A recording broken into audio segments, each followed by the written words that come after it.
Hi, welcome to Believe the Bible. I have talked to people who are believers, at least I'm assuming they're believers the way they talk.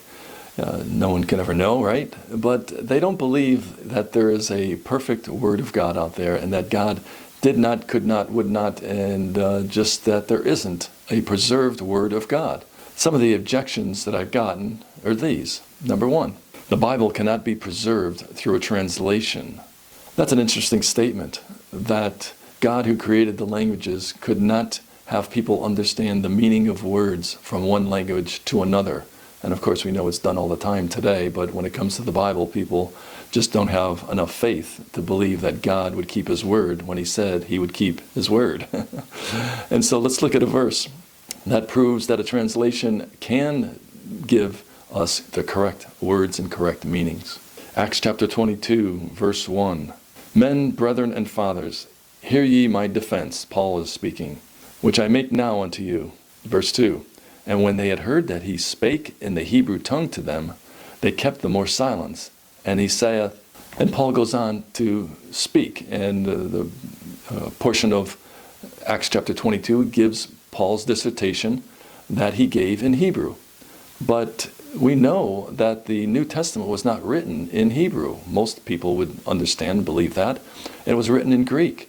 So the question is that did Luke make a mistake when he was writing his chapter 22 of Acts? Did he just not get the meaning right when he understood what Paul was saying in Hebrew and trying to put it into Greek? It was a mistake, it was wrong? No, that's silly to think that. God, who created language, can very well translate from one language to another. Matthew 1:23, Behold, a virgin shall be with child, and shall bring forth a son, and they shall call his name Emmanuel, which is being interpreted, God with us. Interesting, they were able to take this word in the Bible and translate it from one language to another and tell us what the meaning was. No, we could translate from one language to another perfectly. That's part of the reason for the italicized words in the King James Bible, to make it understandable from one language to another.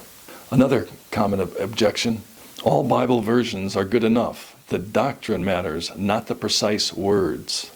That's kind of a silly statement as well, isn't it? Because it's the words that make up the doctrine. If you change the words, you change the doctrine. You need to have the words. You need to have the correct words. So like in Acts 8:37, that verse is missing from most of the Bible versions. You miss the whole context of what was going on in that situation with Philip and the eunuch. It just makes no sense without that verse in there. But yet the Bible versions think it wasn't there because the older and better supposed manuscripts didn't have it. Well, they sure weren't better, because leaving an answer to a question, that is to say that I believe that Jesus Christ is the Son of God, that answer being left out changes the whole context. It makes no sense without the answer, without verse 37. Let me just give you one example. Romans 1:16 in the King James and then in the ESV. In the King James it says, I'm not ashamed of the gospel of Christ, for it is the power of God unto salvation to everyone that believeth, to the Jew first, and also to the Greek.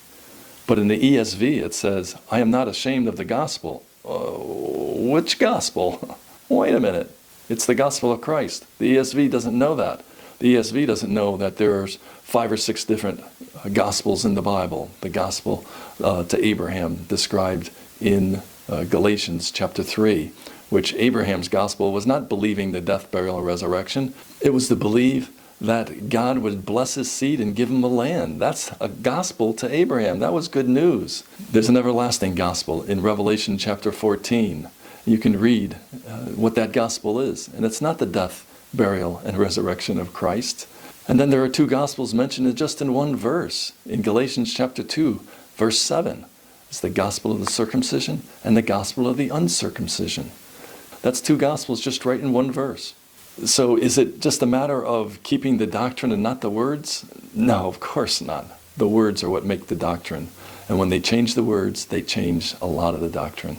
You don't see that. Watch my King James Bible moment, KJV moments. I have about 50 of them that show the difference in the Bible versions. And they're so blatantly, and some of them are so very subtle, But when you look and you compare, you can see some substantial differences.